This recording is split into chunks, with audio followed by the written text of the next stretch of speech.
esto del reportaje. Imagínate si fuese cierto.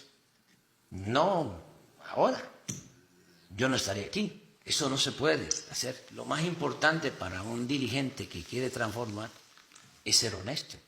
Porque al ser honesto, independientemente de sentirse uno bien con su conciencia, es uno libre.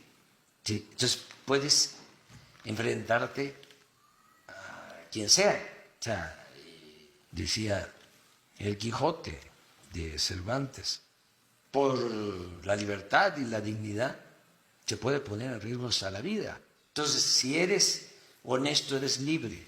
Y lo que he estimado más importante en mi vida ha sido la honestidad. ¿Usted ha temido alguna vez por su vida? Ya viendo cómo han acabado algunos presidentes mexicanos. Pero no pienso en eso. Quieren cambiar las cosas. No pienso en eso.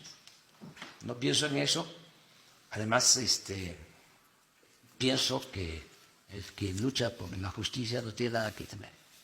Tú sabes que al presidente de México, hasta que llegamos nosotros, lo cuidaban 8,000 elementos del ejército. Había un ejército de élite que se llamaba Estado Mayor Presidencial. Desapareció. No, si no aquí nos tendríamos. No podríamos estar hablando. 8,000 elementos.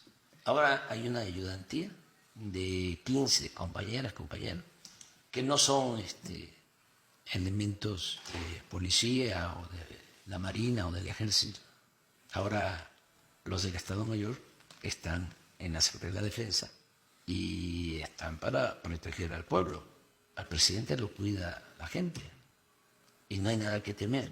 No traigo carro blindado, no traigo escolta, voy a todos lados. Ya ves cómo también en la propaganda, ¿no? Difunden de que hay mucho peligro en México, ¿no? No, voy a cualquier parte y hablo con la gente. Acabo de estar el fin de semana en Oaxaca y este fin de semana voy a Morelos y voy a Quintana Roo y voy a Yucatán y voy a Campeche.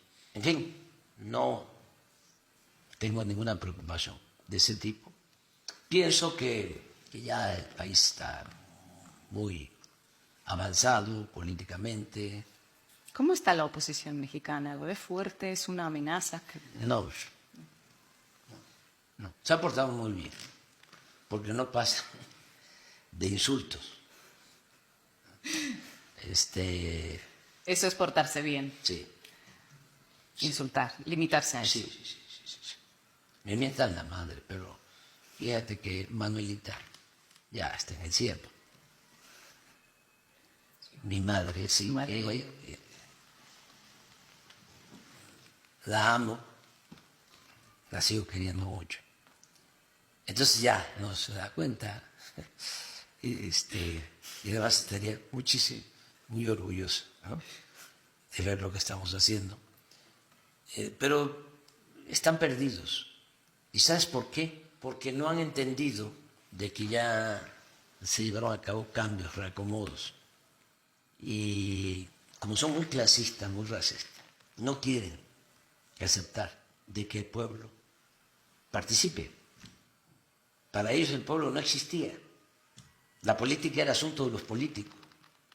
Entonces ahora es distinto. La gente, hoy hablaba yo de eso, del significado de la democracia. Porque una cosa es lo que significa la democracia para un pobre y otra lo que significa la democracia para un integrante de la clase media o de la clase alta. Para el pobre la democracia es su posibilidad de supervivencia. Es fundamental. Democracia auténtica. Es decir, que las riquezas, el presupuesto, se distribuyan con justicia, que les llegue a ellos el beneficio. Eso es la democracia y por eso para ellos es importantísimo. Para un integrante de clase media, sí puede ser que le importe que le garanticen un derecho. ¿sí? Incluso que haya más seguridad. Pero ellos no están preocupados en comer, en cómo van a comer, ¿sí? Como el pobre. Entonces, para el pobre tiene un sentido más íntimo, más profundo. El que haya una auténtica, una verdadera democracia. Y lo otro que es importantísimo, por eso no pueden con nosotros los oligarcas con todos sus medios, es que antes pues sabían que se robaban el dinero, pero no sabían a cabalidad de que el presupuesto es dinero del pueblo.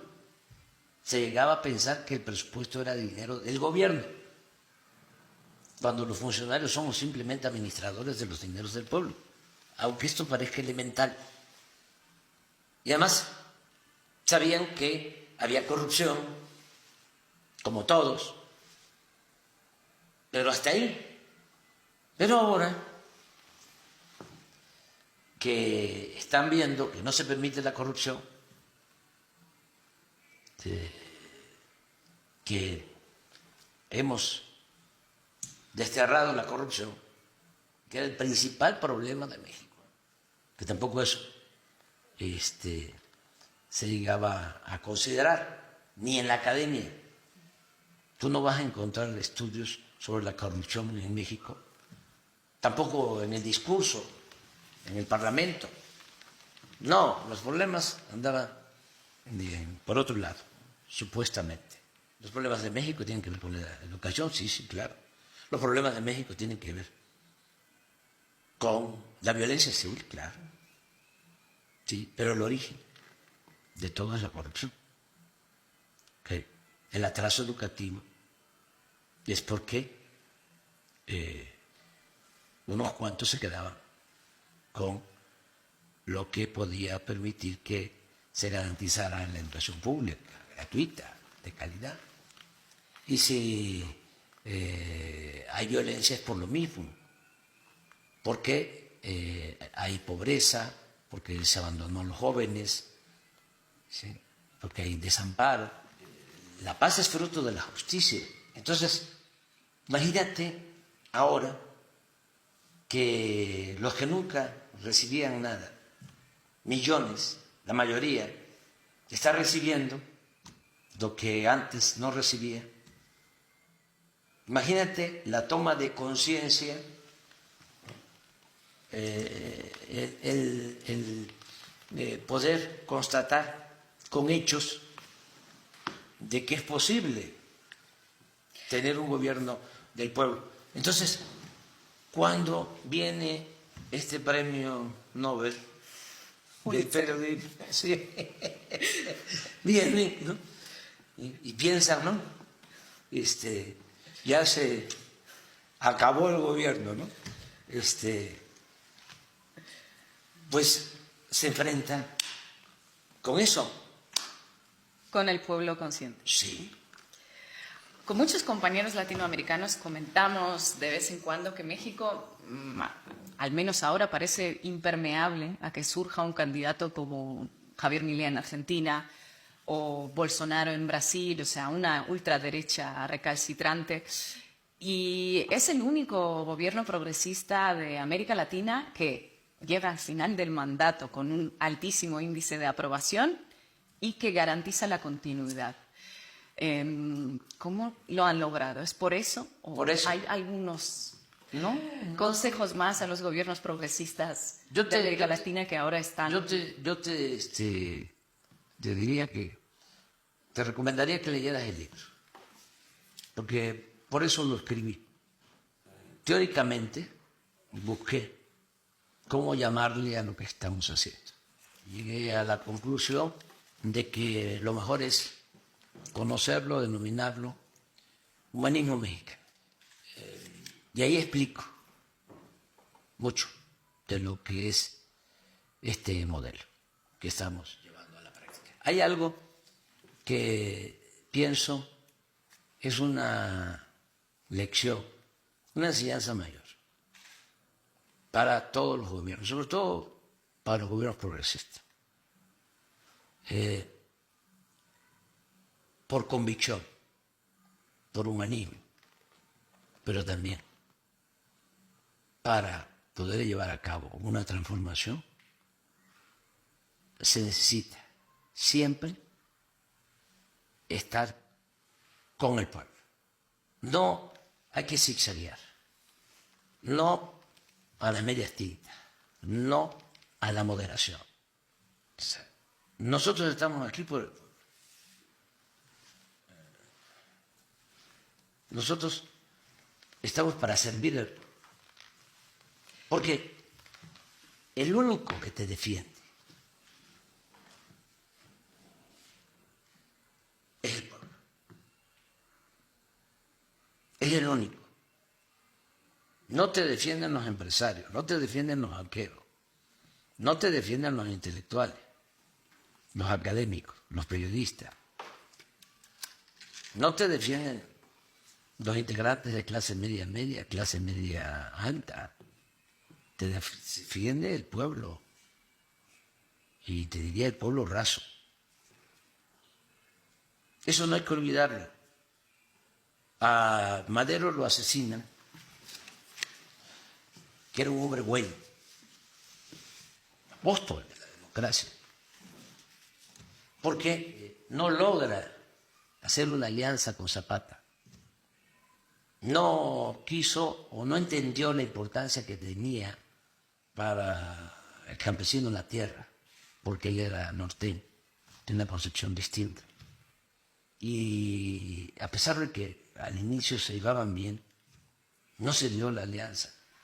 Y entonces se quedó sin base, se quedó solo en el aire y fue víctima de canallas, porque no tenía el apoyo del pueblo. Si no fuese por el apoyo que tenemos nosotros del pueblo, ya no estaríamos aquí. Entonces, hay quienes ganan, llegan de un movimiento popular y empiezan a querer quedar bien con todos. Y el que quiere quedar bien con todos, termina quedando mal con todos. Le quería preguntar precisamente sobre medias tintas, ya siguiendo esta conversación.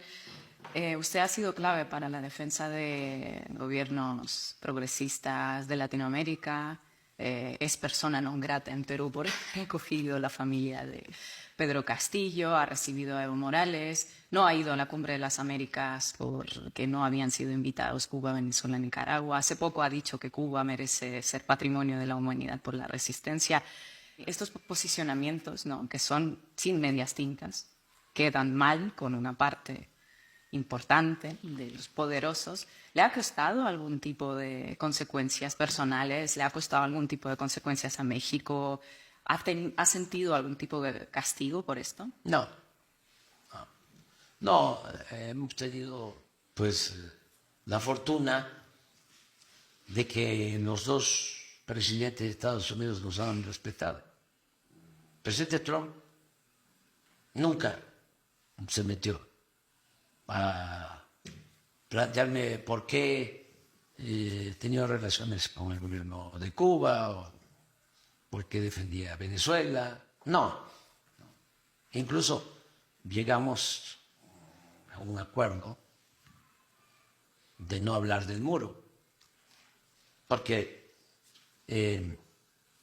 le comenté un viaje. Iba yo a hacer un viaje a Estados Unidos. Bueno, yo voy, pero si sale el tema del muro, yo contesto, yo respondo.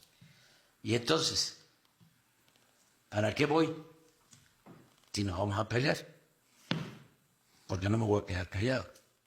¿Y sabes qué llevaba yo? De todas maneras, fui al viaje y llevaba yo aquí un poema de Nicolás Guillén.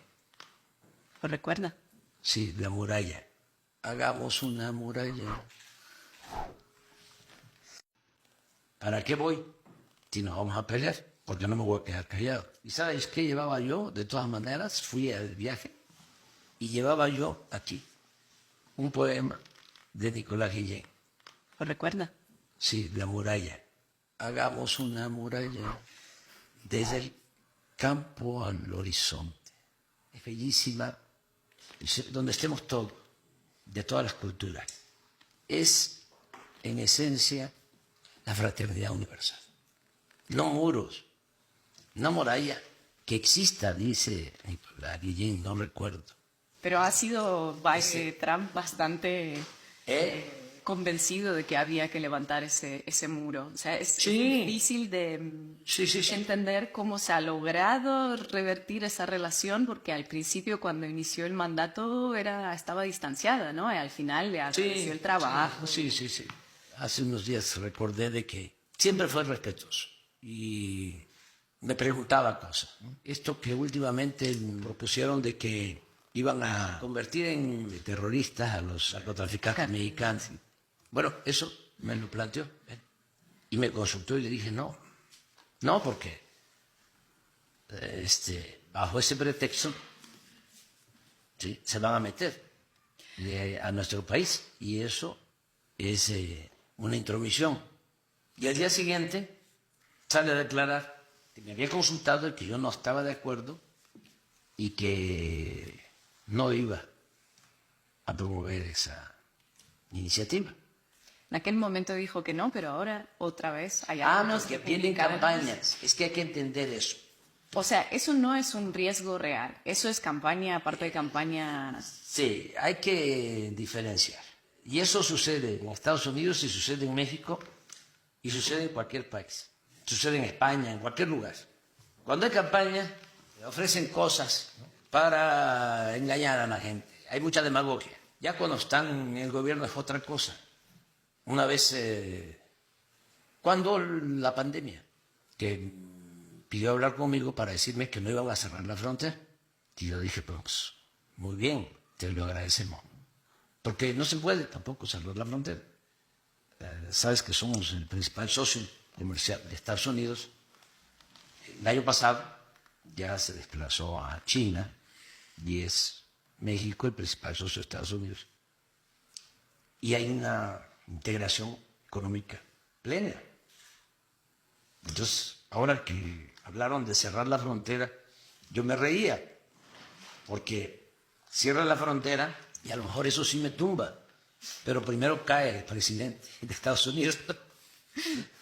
Entonces son exageraciones, disparates. Entonces, en una ocasión, cuando en la pandemia, me habla por teléfono y antes, como ya sabía de qué se trataba, yo pensé en quién nos pueden ayudar.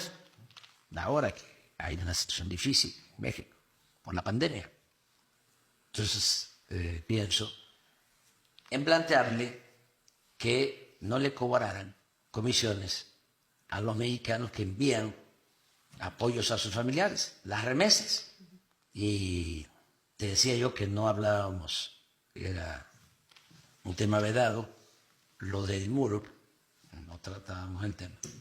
Pero en esa ocasión, cuando le estoy planteando que los mexicanos iban a ver con buenos ojos el que se quitaran las comisiones de lo que envían a sus familiares, apenas estaba yo planteándolo en el teléfono y empecé a escuchar los gritos. No, yo no hablo inglés, no, pero no. Entonces quien me está traduciendo estaba así. Y ya termina. No, si lo que voy a hacer es lo opuesto. Voy a cobrar más impuestos porque de ahí voy a sacar para construir el muro. Y yo, ¿para qué? Le pedí esto, ¿no? Acababan de informarme los de las Fuerzas Armadas de México, el que era el secretario, de que habían descubierto un túnel de Tijuana a San Diego. El mundo no va a ayudar. Sí. Habrá un túnel. Entonces, un túnel enorme, bien hecho. Además, pasaba por abajo de la garita de la aduana de Estados Unidos. Y me acordé y que le digo, mire, con todo respeto, eso del muro no sirve. Le voy a mandar unos videos de un túnel que acabamos de descubrir.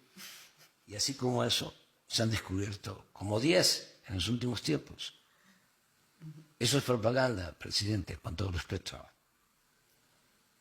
Eso no ayuda al problema. Hay que atender las causas de la migración. Se quedó callado y se empezó a reír. Así es Trump. Entonces, ahora salen en campaña, ¿no?, que van a cerrar la frontera. Pues también es de risa. Que siguen habiendo túneles. Sí, y además, imagínate, si la frontera cerrada son 3.180 kilómetros entre los principales socios económicos, comerciales del mundo.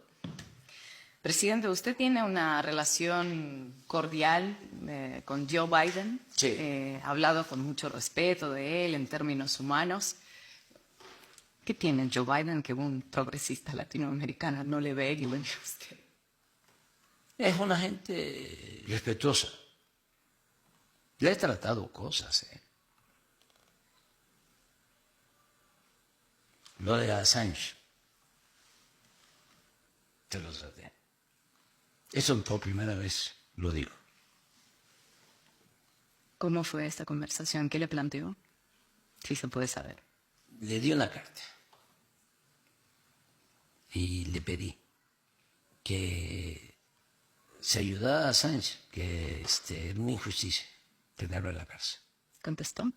Me dijo que iba a pensarlo, pero no hubo una negativa.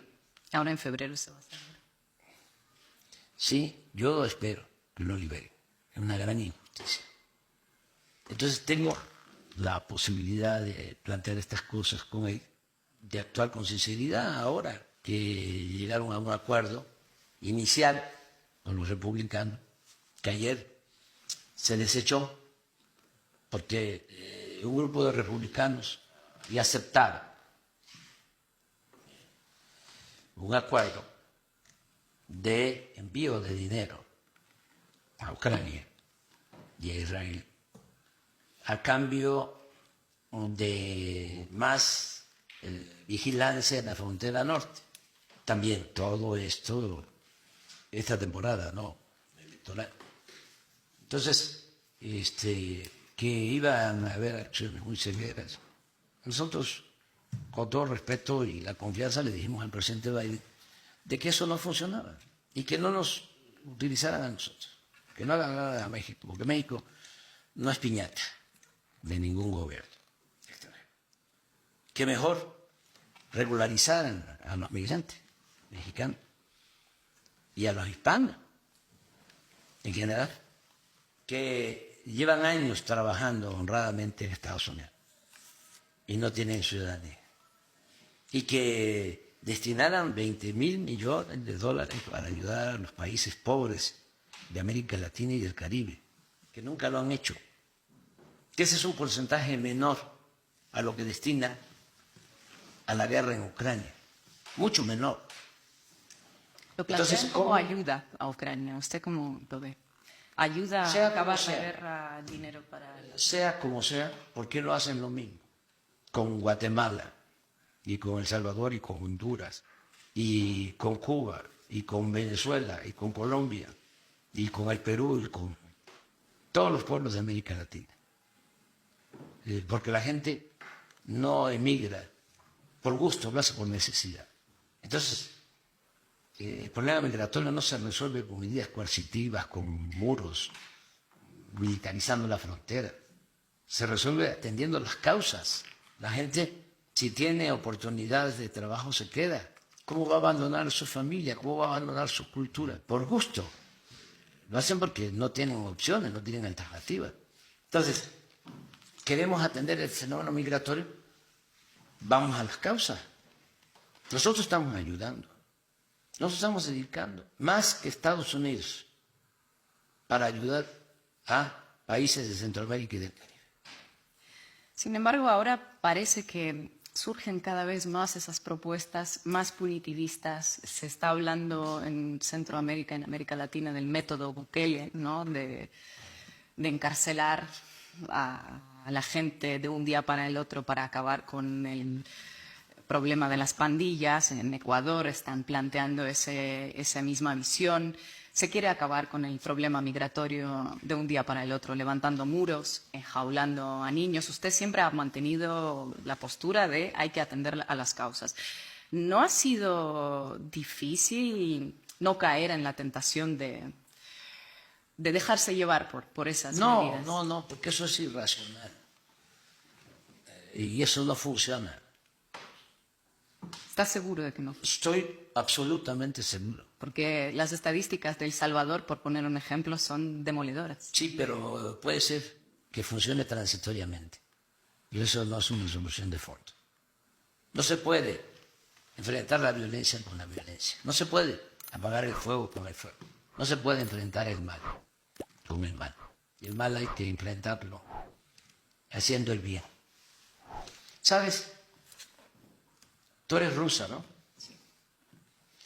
¿Sabes lo mejor de Rusia?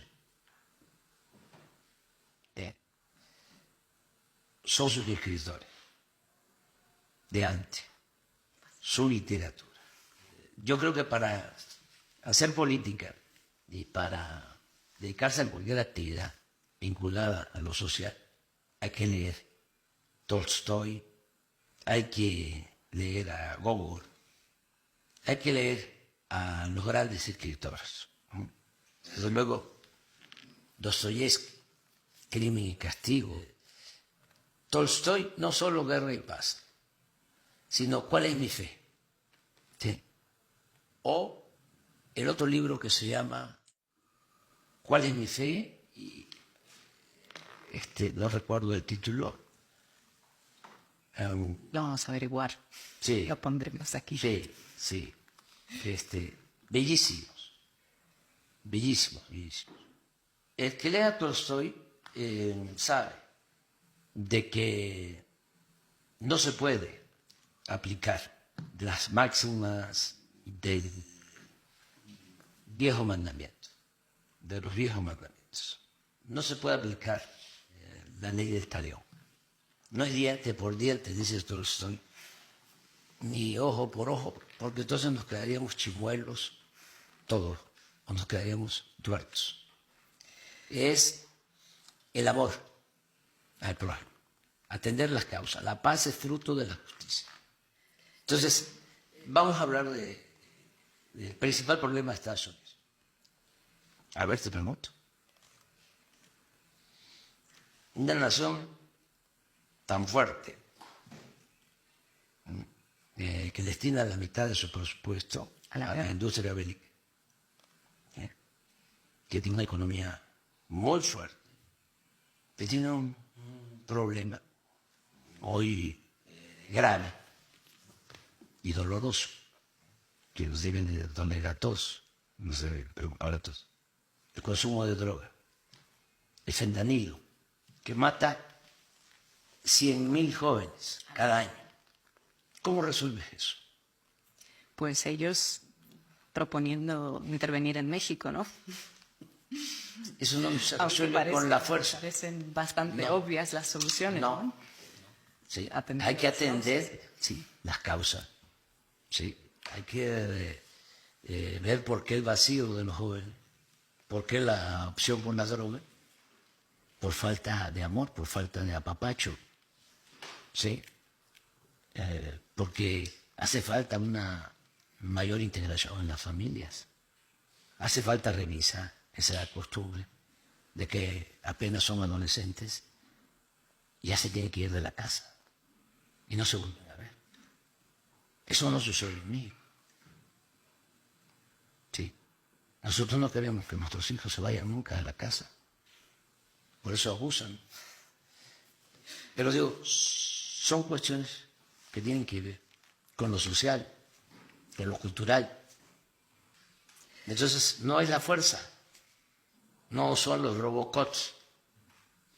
Además de que es un abuso de actitud arrogante, medieval, bloquear a un país. Su estrategia es retrógrada. quieren, ¿sí?, que sufra el pueblo, ¿sí?, para que el pueblo se rebele en contra de su gobierno. Lo ven como un asunto político ideológico. ¿Y dónde está lo humanitario? Entonces, ¿quién se atreve a bloquear para que no puedan comer o no puedan tener sus satisfactores básicos los cubanos? Eso es una gran injusticia, es una infamia. Pues es lo mismo, ¿sí?, las cosas arriba, los pleitos, los problemas, incluso de grupos armados, y otras cosas el sufrimiento de la gente. ¿Y qué? Pueden matar a miles y pueden haber miles de refugiados y no importarnos. Y un señor que representa a una potencia bloquea una iniciativa para conseguir la paz. Eso está mal. Eso sí hay que cambiar. Pero se necesita más activismo político. Hace falta más política. La política se inventó, entre otras cosas, para evitar la guerra. Y eso hace falta. En la ONU y en la OEA ni hablamos, pues. Sí, está muy entregada. ¿Qué le diría el AMLO de hoy, al que ya le queda poco para gobernar? Al AMLO de 2006, que se presentaba la primera vez en las elecciones para dirigir México. Bueno, que tenía el AMLO de entonces más oportunidad de sacar más rápido del atraso al país, y que a estas alturas ya sería una potencia económica nuestro país. Somos una potencia mundial en lo cultural. Ahí difícilmente nos gana. Eso nos da nuestra fuerza, el México profundo. Tú sabes que antes de que nos invadieran los europeos, aquí no había propiedad privada. Aquí no había esclavitud, no había codicia. Aquí florecieron grandes civilizaciones. Entonces, somos una potencia cultural. Y eso es lo que nos ha protegido y nos ha salvado. Siempre nuestra cultura nos salva de las calamidades. Bueno, pero ya seríamos, si el AMLO de 2006 hubiese llegado, o hubiese respetado su triunfo, porque sí ganamos. Me dijo un campesino de Michoacán: ganaste, pero no saliste.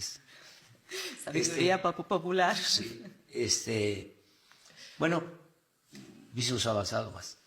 Nada más que ahora el AMLO de ahora, pues ya es pues más experimentado. Ya han pasado unos años, conocí mejor al país, tengo la dicha enorme de conocer todo México.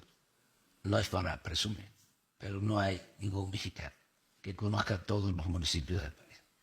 Y entonces, ahora ya es mala experiencia, pero también no puede uno sentirse insustituible, no puede uno caer en el necesariato. Ese también es un error a veces. Necesariato. Sí. Entonces, cuando ya se piensa de que no hay nadie que pueda sustituirnos, ¿no?, ese apego, ¿no?, al poder, ese apego al dinero, ¿no? No. Terminaron un ciclo y ya. ¿Cómo fue el 2005 con el subcomandante Marcos? Bien, llevábamos muy buena relación. Pero él no lo apoyó. No, porque él no cree como otros. Y Cuauhtémoc Cárdenas lo estuvo apoyando activamente tampoco. No, el ingeniero sí me apoyó, pero Marcos, como otros, no creían, no sé si siga pensando lo mismo, en que se puede transformar por la vía pacífica, y se equivocaron. Ellos no apuestan o no apostaban a que por la vía pacífica electoral se podía lograr una transformación igual de profunda y de radical, como las transformaciones que han habido en México, como la independencia, como la reforma y como la revolución. Sin violencia. ¿Sí? Y ellos no creían en eso. Y mucha gente de izquierda decían, no vamos a poder, nunca lo van a permitir. Y nosotros perseverando, porque sí se puede. Por eso ahora que se cumplieron 50 años del asesinato, de la muerte del presidente Allende, estuve en Chile, porque él siempre apostó a la vía pacífica y a la vía electoral, y era un pacifista. Por eso fue una canallada la de Pinochet y de los militares que dieron ese golpe de Estado. ¿Cuál fue el mejor presidente para usted de Latinoamérica?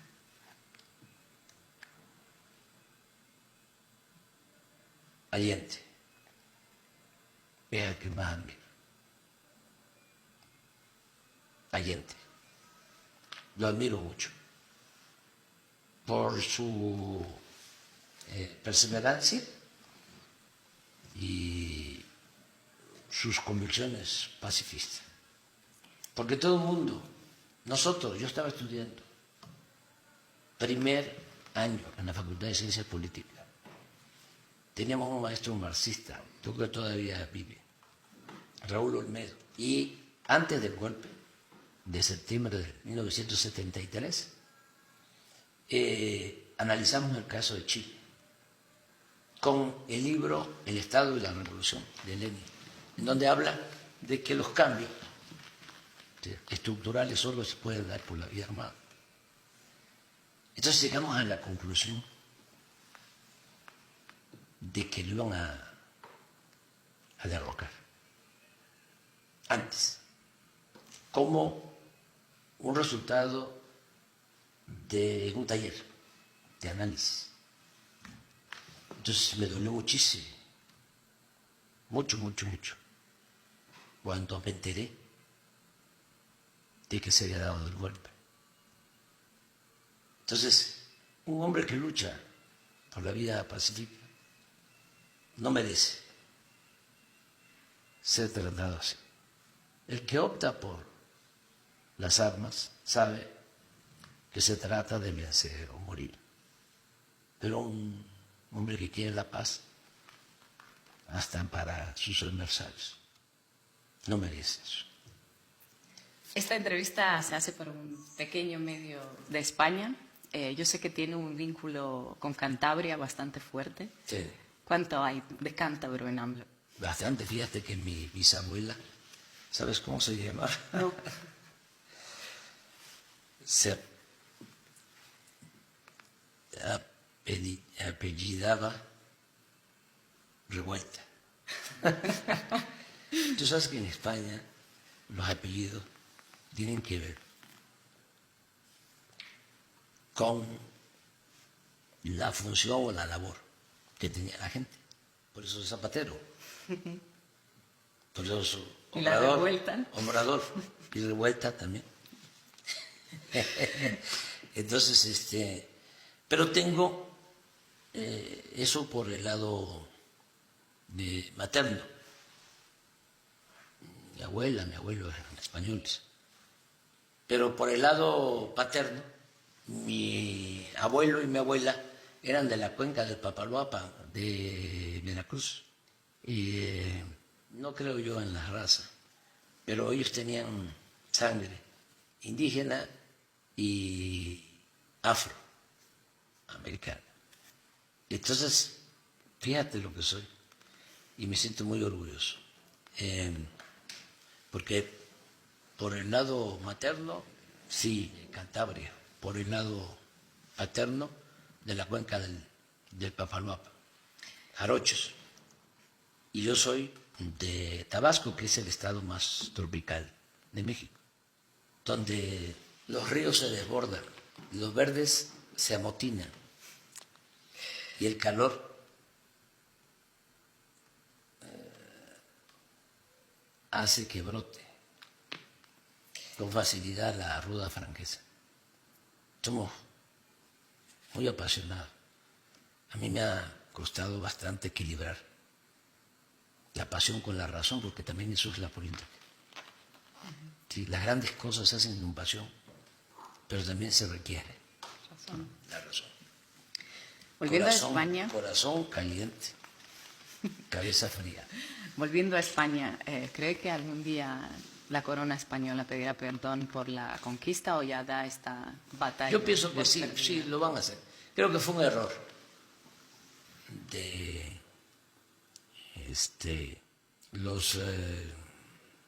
los reyes, porque era la oportunidad, era una oportunidad para iniciar una etapa nueva, porque eso está presente. Además,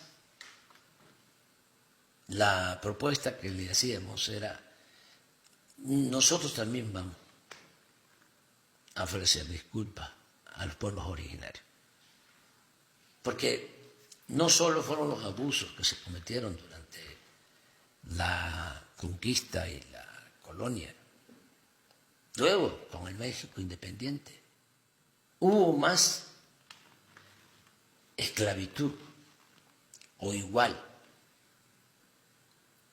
en la época colonial, sobre todo al inicio hubo esclavitud. Después no hubo tanta esclavitud. ¿Y sabes por qué? No porque respetaran la libertad de los indígenas, sino porque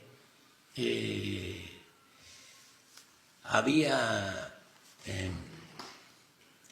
mucha disminución de la población por las epidemias, sobre todo por la viruela, y se estaba diezmando la población.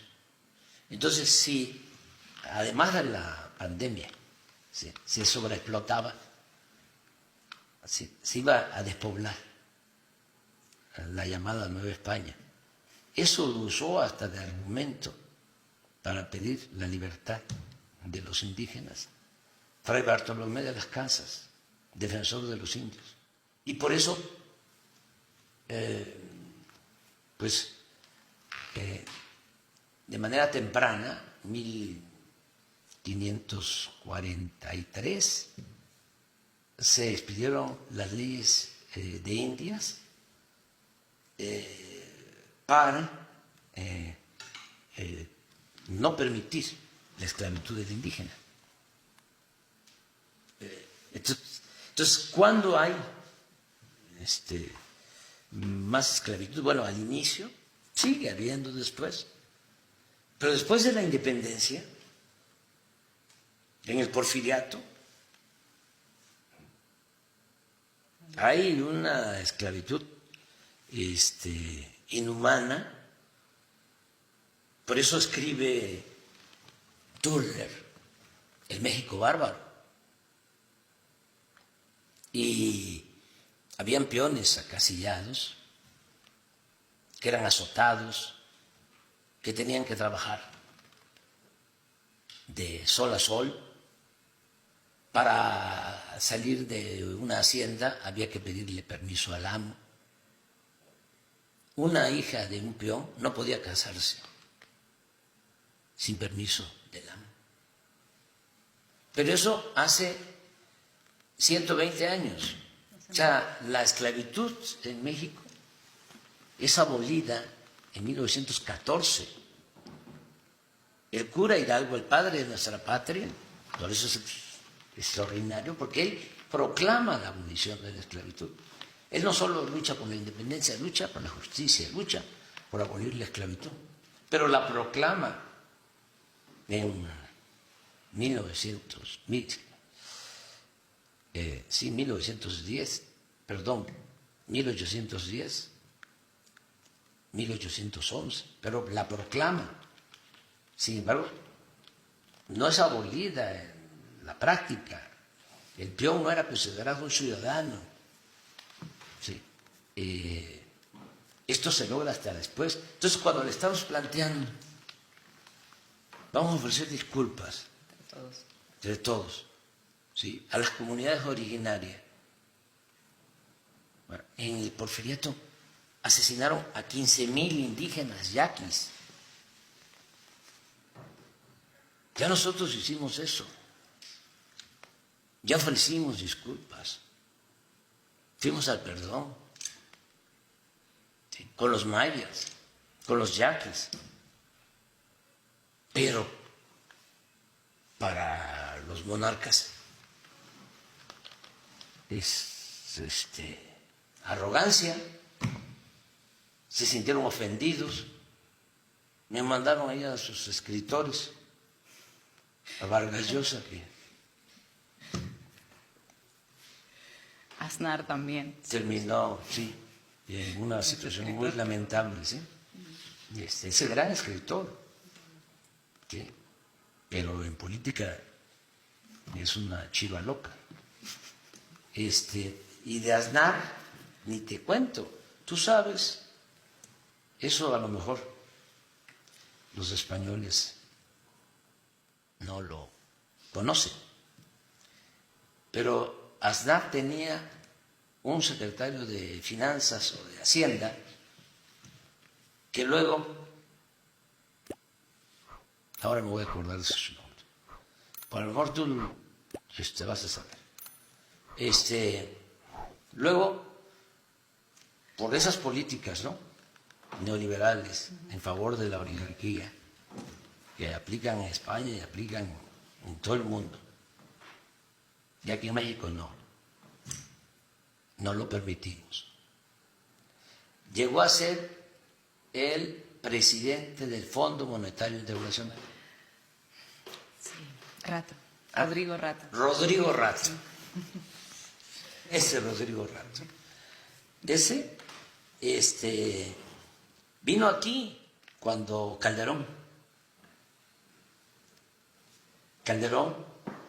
fue el que Hizo todo. se robó la presidencia, porque él no ganó la presidencia. Es el que tenía de secretario de Seguridad Pública al que está en la cárcel en Estados Unidos, Genaro García Luna. García Luna, sí, acusado de vínculos con el narcotráfico y probado. Bueno, ese rato vino a festejar una reforma de Calderón en donde afectaba a los trabajadores al servicio del Estado, a maestros, una reforma de pensiones. Y vino a decirle, sígale adelante, falta la reforma energética, falta la reforma fiscal, faltan otras reformas que en realidad eran contrarreformas, todas en contra del pueblo. Luego me enteré que estuvo en la cárcel en España. Bueno, esa es la derecha, o lo que yo llamo el conservadurismo. Así son. Tú sabes que Felipe Calderón está en España. Bueno, está en España todos, sí, no sé qué. Calderón, Peña Nieto, están todos en España. Sí. Algunos con ciudadanía y la visa de oro. Sí. Sí, los tres están allá. Ojalá y se queden allá más tiempo. Está dando últimamente muchas conferencias. Sí.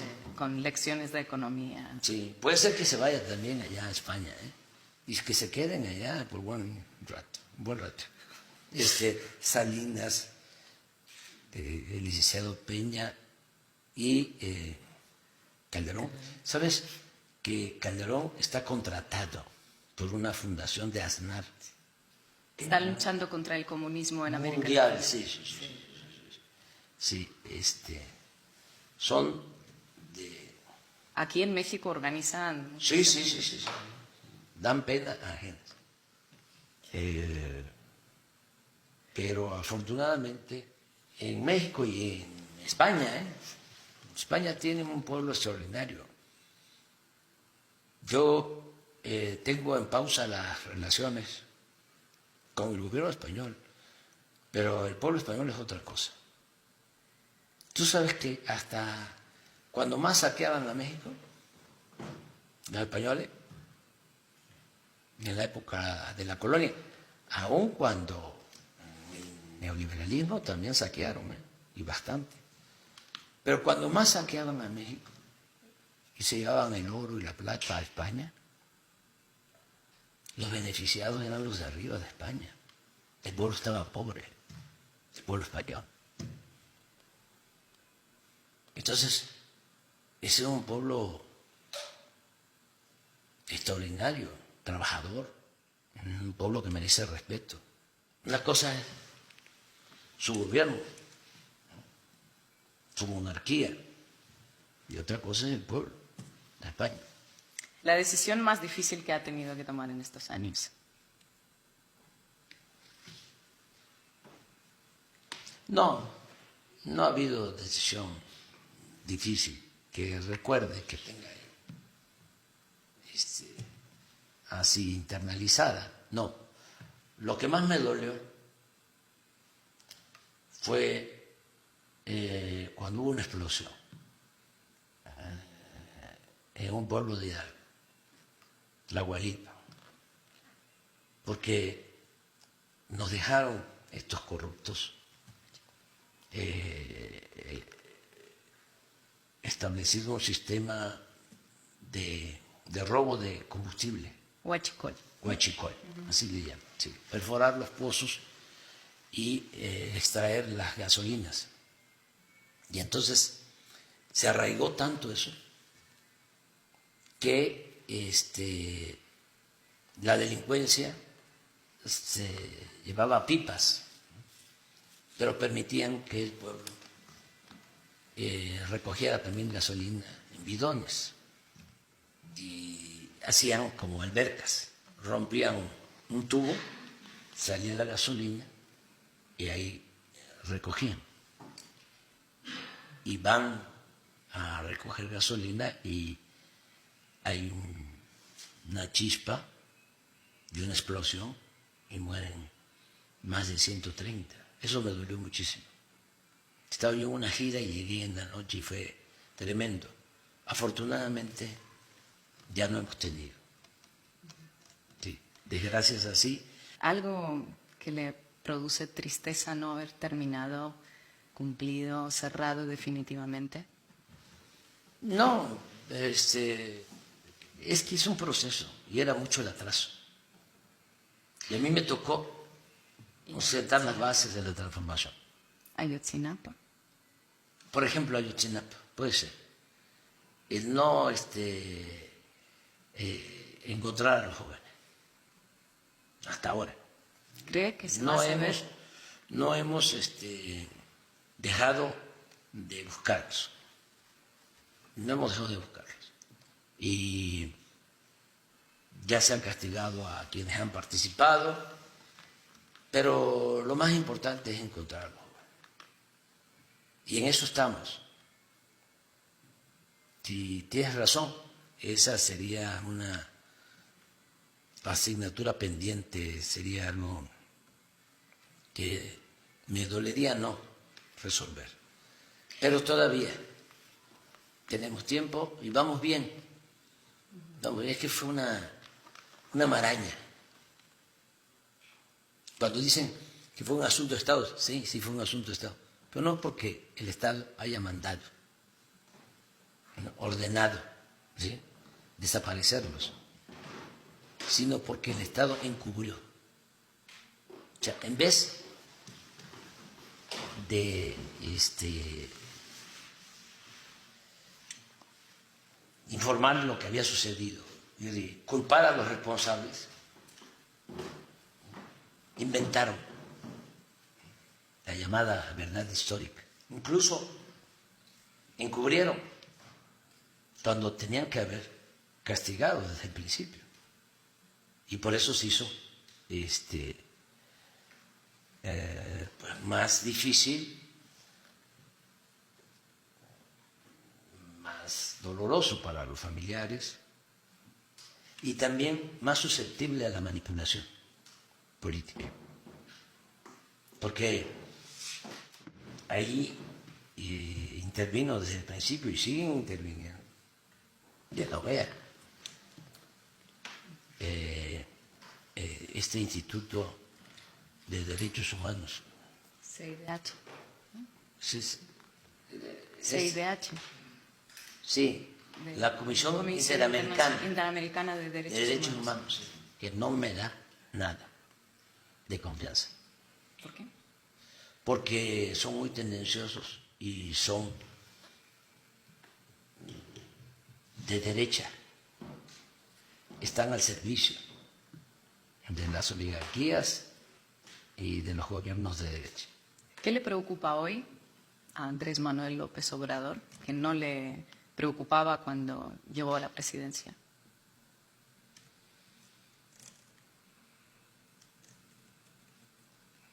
No, le tengo mucho cariño y mucha confianza al pueblo de México.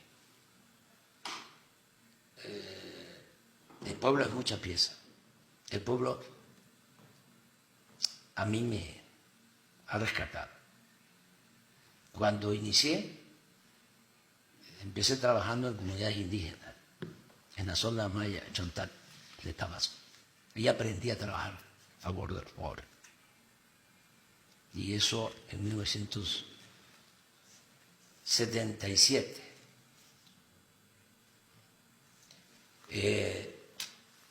Cuando me sumé al movimiento del ingeniero Cuauhtémoc Cárdenas para buscar la democracia en México, en 1988, los primeros que se adhirieron, que me apoyaron, fueron los chontales, fueron los pobres. Cuando fui candidato a jefe de gobierno en la ciudad, enfrenté al PAN en su mejor momento, cuando Fox era candidato.